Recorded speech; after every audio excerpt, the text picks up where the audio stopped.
श्री श्री माँ की असीम कृपा से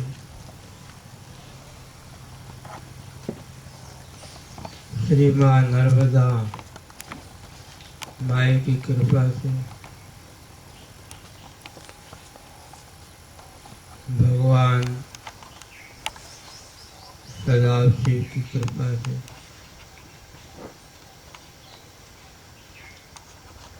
साधकों के लिए यह एक अमूल्य समय प्रदान किया गया।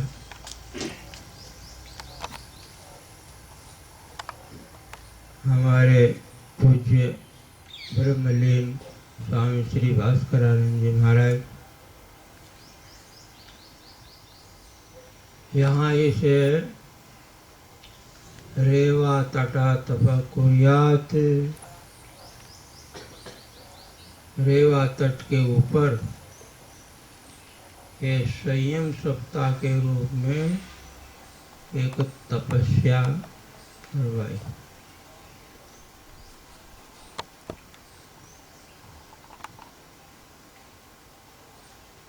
आप लोग तपस्वी हैं,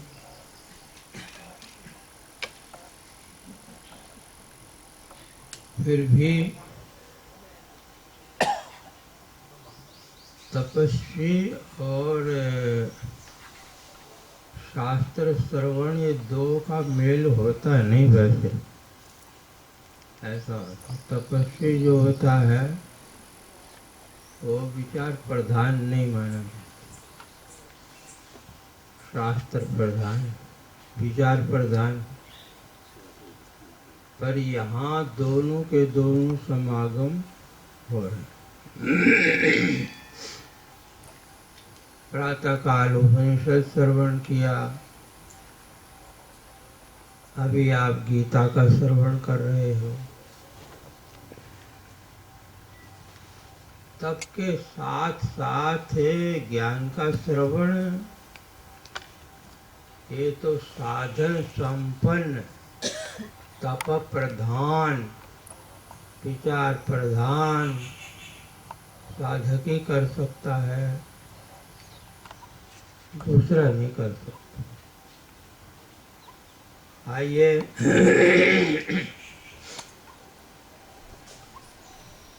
श्री श्री माँ की कृपा से जो भी कुछ या गाज वस्तु में से कुछ रत्न निकाल करके आपको प्रदान करेंगे, जिससे अपना जीवन उत्कृष्ट परम धनवान हो जाए और कृतकृत्य हो जाए। ऐसा लिखा है कि पंचरत्नानि भारते, महाभारत में 5 रत्न लिखे हुए। गीता नाम सहस्राणि तव राजो यनुस्मृति, गजेंद्र मोक्षणम चैव पंचरत्नानि भारती। सबसे प्रथम रत्न तो गीता, गीता।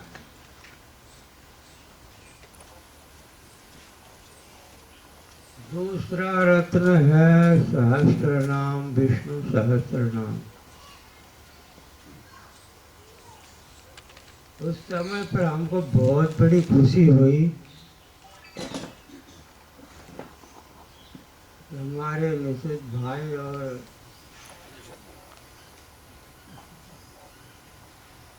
जगदीश भाई ने ये जब सुनाया मेरे को कि पूज्य ब्रह्मलीन स्वामी श्री भास्करानंद जी महाराज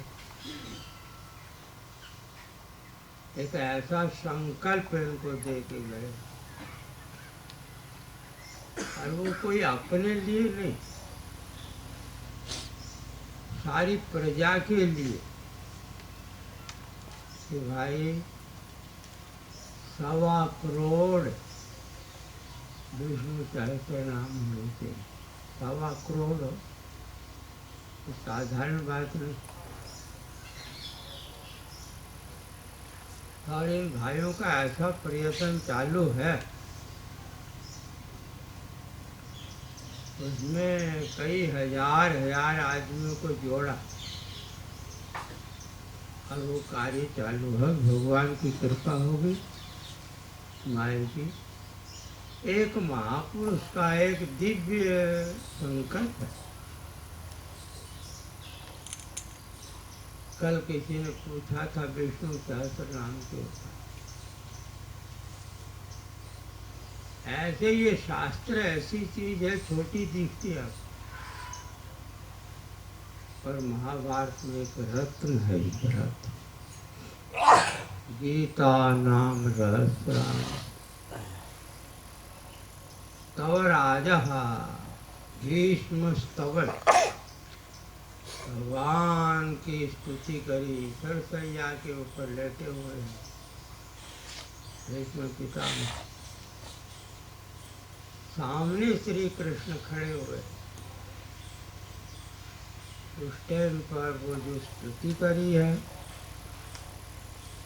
उस स्तुति का सबसे बड़ी होने से स्तव राजा, स्तवा नाम राजा। जितने भी स्तवन होते हैं राजा।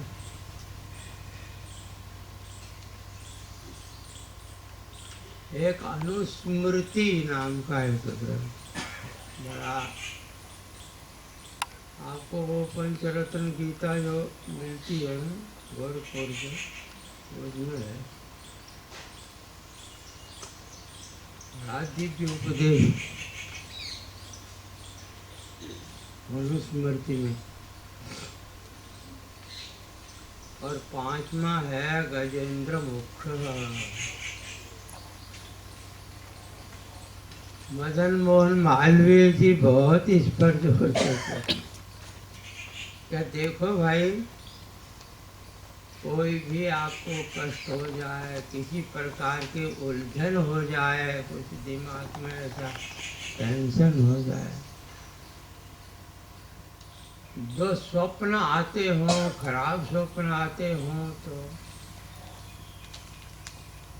गजेंद्र मोक्ष का पाठ करो, प्रातः काल उठ के स्नान।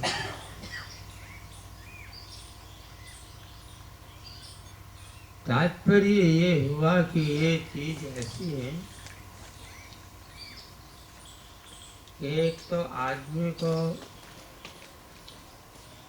स्वस्थ रख करके और उनकी बुद्धि का सदुपयोग अर्थात परमात्मा की तरफ लग जाए,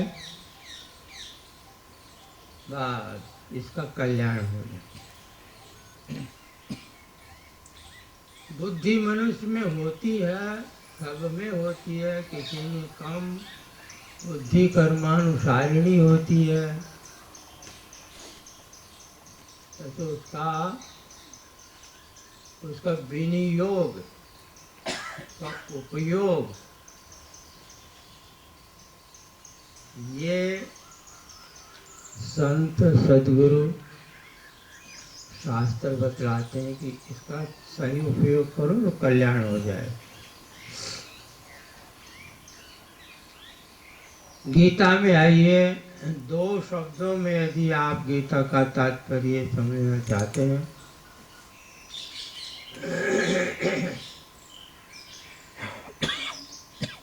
अपने आचार्य भाष्यकार भगवान शंकराचार्य शोक निवृत्तिर गीता तात्पर्य,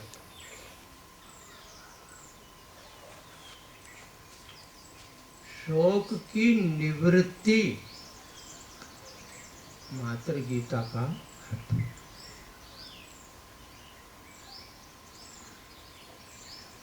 शोक की बड़ी व्याख्या होती है। एक स्थूल शोक होता है, एक अत्यंत सूक्ष्म शोक होता है। पूरी निवृत्ति गीता करेगी।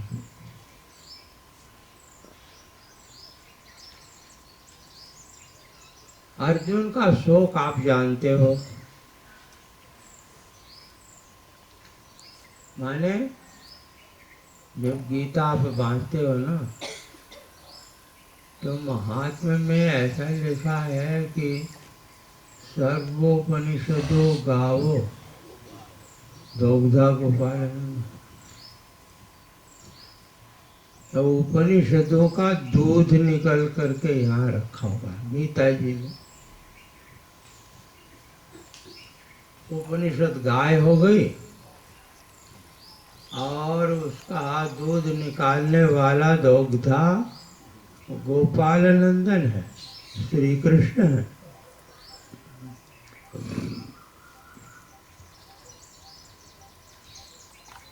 तो अब आपने बतलाया कि शोक निवृत्ति गीता का तात्पर्य है, तो क्या ये उपनिषद का तात्पर्य अर्थ है लाए कि नहीं? कहाँ?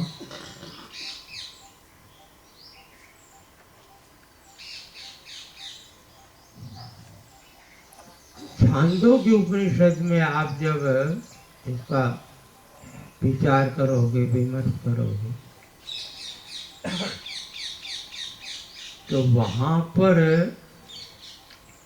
नारद जी महाराज सनत कुमार के पास आते।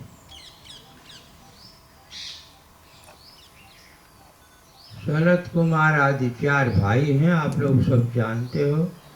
ब्रह्मा जी के पुत्र हैं, सनत, सनंदन, सनातन और सनत कुमार।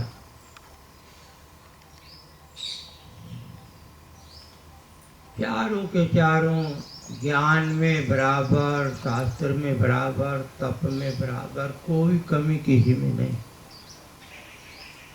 परंतु लिखा है भागवत में तो कि अमुक समय पर चारों आए बैठ के सत्संग जरूर करते हो। हाँ, सत्संग का इतना महत्व। 3 भाई श्रोता बन जाते हैं, एक भाई को ऊपर गादी पर बैठा देते। अब हाँ, अब बोलो।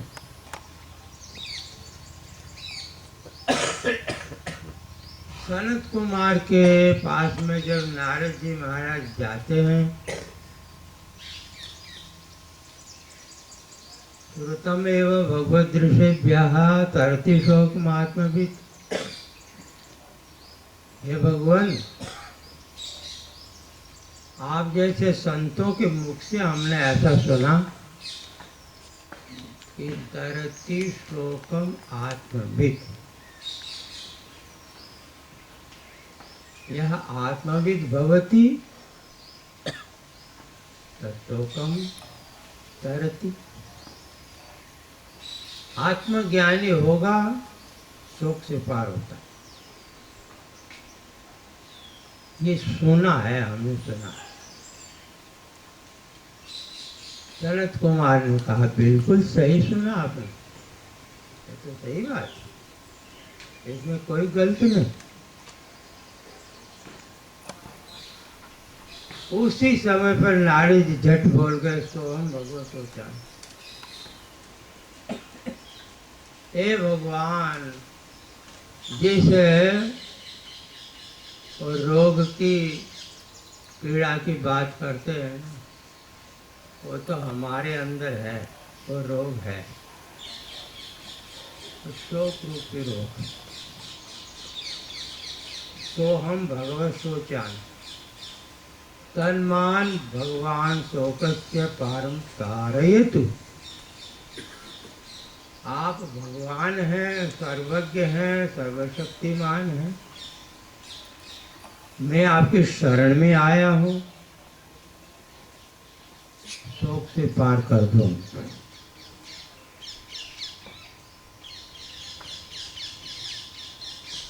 विद्वान लोग जानते हैं,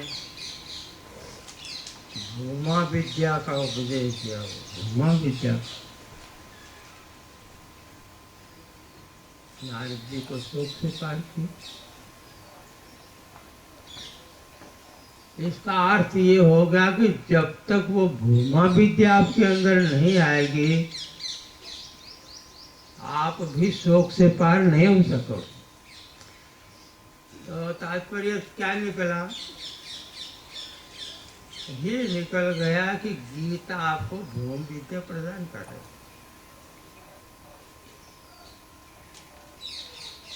अरे भूमा विद्या क्या अलाय गलाय है, क्या चीज है? भूमानम तेव विजिज्ञासस्व, भूमा की जिज्ञासा करो।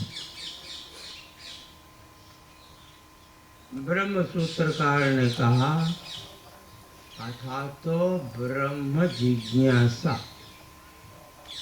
ये ब्रह्म जिज्ञासा और भूमा जिज्ञासा कोई दो वस्तु नहीं,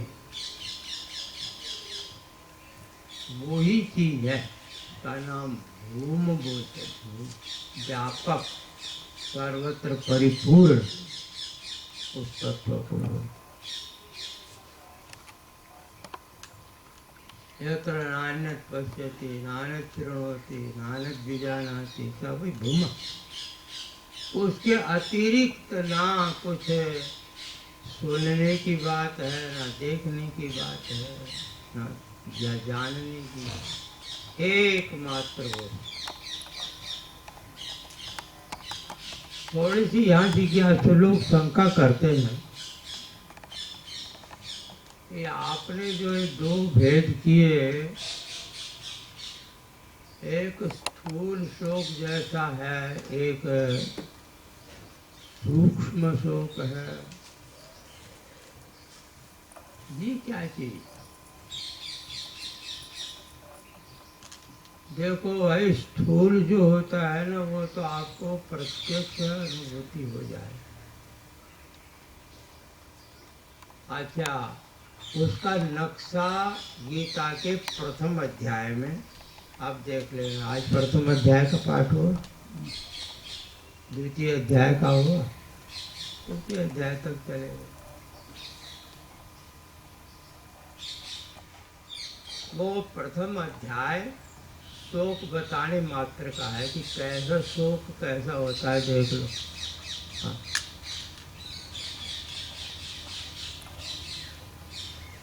और सब जानते हैं कि अर्जुन को शोक क्यों हुआ।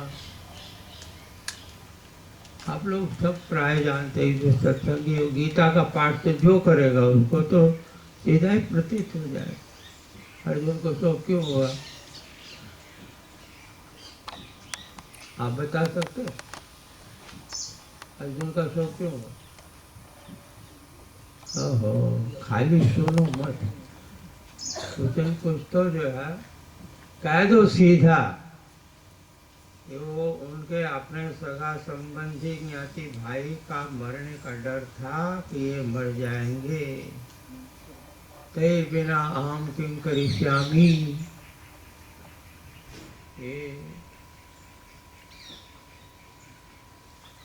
गुरु नत्वा हि महानुभावान् त्रयो भवतुम्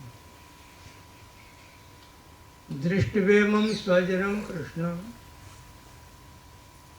ये सुन समुपस्थित। ये स्वजन शब्द आ गए, स्वजन दृष्टवा इमं स्वजन, मेरा कर और मेरा इस वस्तु के अंदर आएगा और उसकी वियोग की आशंका, नाश की आशंका भय शोक का कारण बने। सीदन्ति मम गात्राणि मुखं च परिशुष्यति, रे पथुश्च शरीरे भेरो भाषति। ताव आता है ना मनुष्य को, ताव, बुखार, ज्वर, उस ज्वर के जो लक्षण होते हैं वो लक्षण गीता में शोक के बतलाए।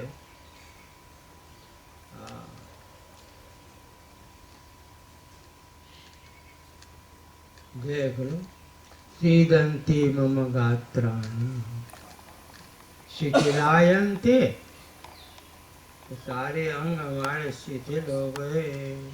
ताव आता तो ऐसे ही तो होता, ताकत का है। रोम हर्ष से जाए थे, रोमांच हो रहा है, तो ताव आता है तो रोम को खड़े हो गए। गांडीवम श्रमसते हस्तात्, ये हमारा गांडीव चलाना बहुत बड़ी बात हो गई, हाथ में पकड़ नहीं सकता, इतनी ताकत नहीं। मुखम च परिशुष्यति, मेरा मुख सूख गया, बार बार ताव वाला मुख सूखा, पानी आपो, पानी आपो।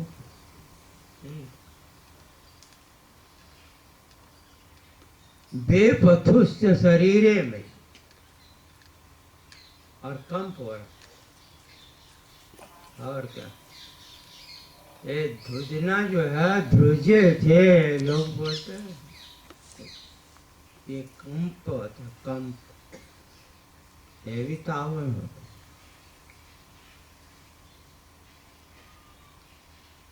इसलिए कहते हैं न तो स्वप्नों में अवस्था तुम भ्रमति,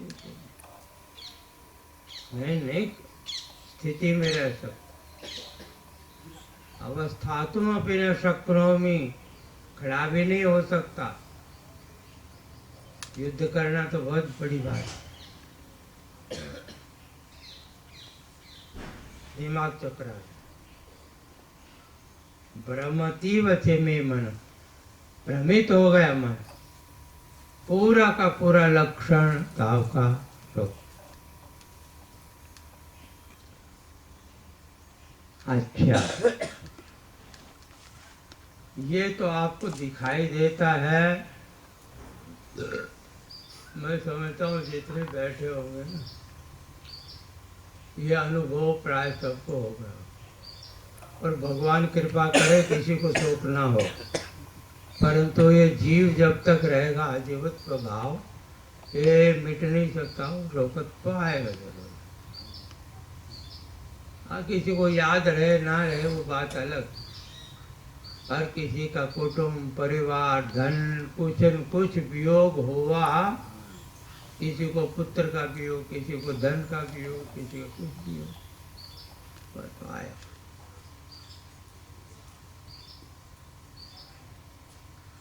शंका ये है कि चलो अर्जुन का शोक तो हमको समझ में आ गया कि ज्ञाति भाई बंधु उनके सगा संबंधी का वियोग, जन गुरु का वियोग, दादा का वियोग, तो ये स्वयं ये इनका शोक जैसा है, इधर आओ भाई, यहाँ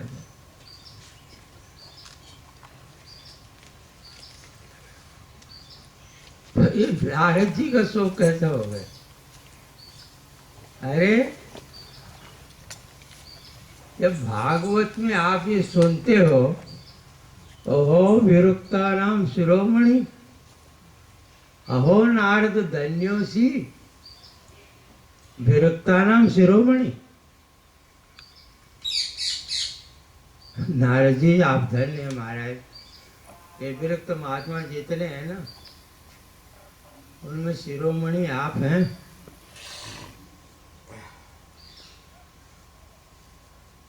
अब यदि पूछे कि भाई कौन सा ज्ञाति का वियोग हो रहा है नारद जी का, कोई मामा है, कोई दादा है, कोई गुरु है, कोई बेटा है, कोई, ये क्या ये नारद जी का शोक? अच्छा दूसरा कोई कहता कि हाँ नारद शोकाकुल है, तो शायद अपने लोग ना मानते हुए नारद जी को क्यों शोकाकुल बोलता? नारद जैसा विरुक्त मन, अब किसी महात्मा का नाम आप विरुक्त रखते हो, आओ विरुक्त शिरोमणि महाराज पधारो, और एक दिन वो कह के अरे आज तो मेरे को बड़ा भारी शौक हो गया, तो आपको हंसी तो जरूर आएगी कि हाँ महाराज, विरक्त जी और शोक आकुल। विरक्त का शोक क्या होता है? फिर तो विरक्त की व्याख्या महात्मा लोग दूसरी कर मारते हो। हाँ, वो कहते हैं रक्त सूख गया तो विरक्त हो गया। अरे भाई, हाँ, और दुबला पतला महात्मा को विरक्त है। तो इसलिए यहाँ ऐसा विरक्त का अर्थ।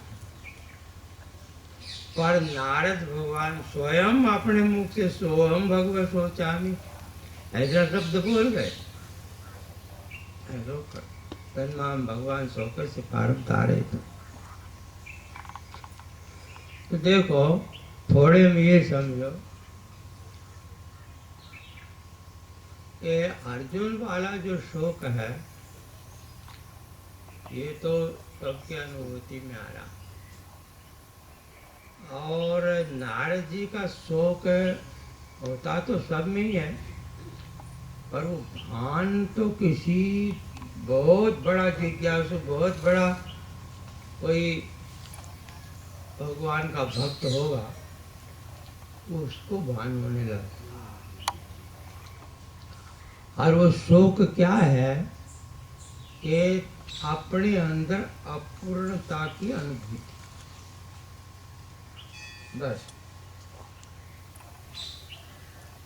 ये जो अपूर्णता है, कई कई बड़े बड़े विद्वान शास्त्रज्ञ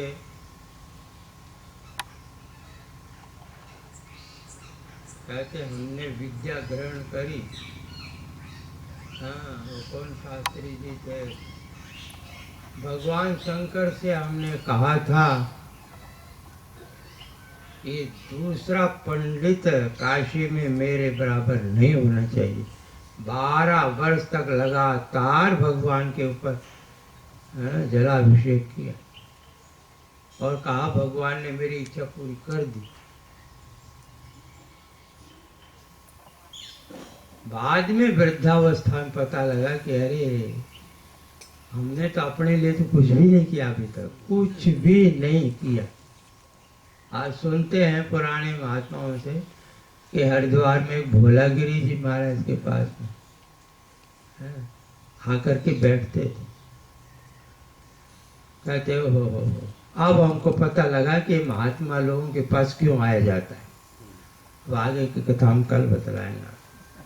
ओम पूर्णमदः पूर्णमिदं पूर्णस्य पूर्णमादाय पूर्णमेवावशिष्यते। ओम शांति।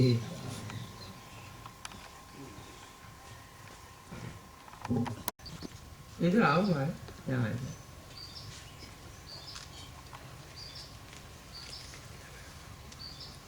तो ये नारद जी का शोक कैसा हो गया? अरे,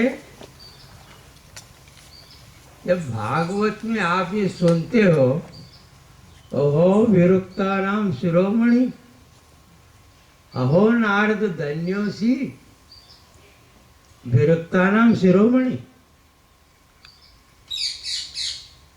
नारद जी आप धन्य है महाराज। ये विरक्त महात्मा जितने हैं ना, उनमें शिरोमणि आप हैं।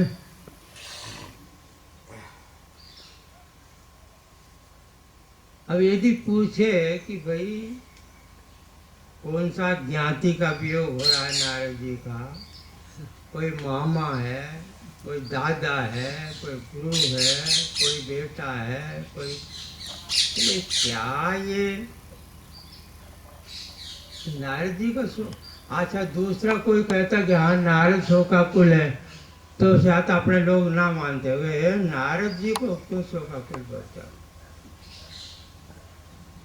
नारद जैसा विरक्त में, अब किसी महात्मा का नाम आप विरक्त रखते हो, आओ विरक्त शिरोमणि महाराज पधारो, और एक दिन वो कह के अरे आज तो मेरे को बड़ा भारी शौक हो गया,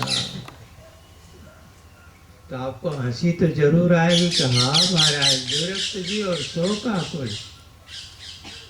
विरक्त का शोक क्या होता है? फिर तो विरक्त की व्याख्या महात्मा लोग दूसरी कर मारते हो। हाँ, वो कहते हैं रक्त सूख गया तो विरक्त हो गया। अरे भाई, हाँ, और दुबला पतला महात्मा को विरक्त है। तो इसलिए यहाँ ऐसा विरक्त का, पर नारद भगवान स्वयं अपने मुख से सोहम भगवत सोचामी ऐसा शब्द बोल गए। तन्माम भगवान सोकर से पारम तारे थे। तो देखो, थोड़े में ये समझो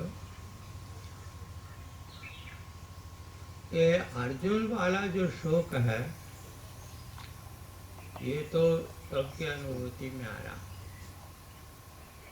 और नारद जी का शोक होता तो सब में ही है, पर वो भान तो किसी बहुत बड़ा जिज्ञासु, बहुत बड़ा कोई भगवान का भक्त होगा, उसको भान होने लगा। और वो शोक क्या है कि अपने अंदर अपूर्णता की अनुभूति, बस। ये जो अपूर्णता है, कई कई बड़े बड़े विद्वान शास्त्रज्ञ